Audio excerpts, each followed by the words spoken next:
పల్నాడు జిల్లా నర్సరావుపేటలో 77వ గణతంత్ర దినోత్సవాన్ని పురస్కరించుకొని ఉత్తమ సేవా పురస్కారం అందుకున్న ఆర్డీఓ మధులతని అఖిలపక్ష నాయకులు ఘనంగా సన్మానించారు.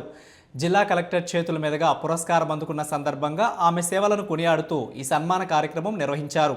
ఈ కార్యక్రమంలో వివిధ రాజకీయ పార్టీల నాయకులు, ప్రజాప్రతినిధులు, అధికారులు పాల్గొని ఆర్డీఓ మధులతను శాలువాతో సత్కరించి అభినందనలు తెలిపారు. ఈ సందర్భంగా మధులత మాట్లాడుతూ తనపై నమ్మకం ఉంచి పురస్కారం అందించిన ప్రభుత్వానికి, సహకరించిన అధికార యంత్రాంగానికి కృతజ్ఞతలు తెలిపారు. ప్రజలకు మరింత మెరుగైన సేవలు అందించేందుకు కృషి చేస్తానని ఆమె తెలిపారు. ఆల్ పార్టీస్ మీటింగ్ రావడం జరిగింది.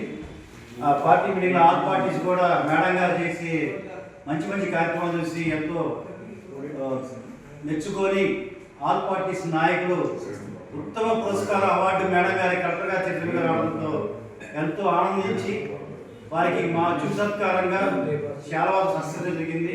మేడం గారు ఇంకా గవర్నర్ స్థాయి ద్వారా ఉత్తమ పురస్కార అవార్డు పొందాలని మనస్ఫూర్తి కోరుకుంటున్నాం. ఆల్ పార్టీ తరఫున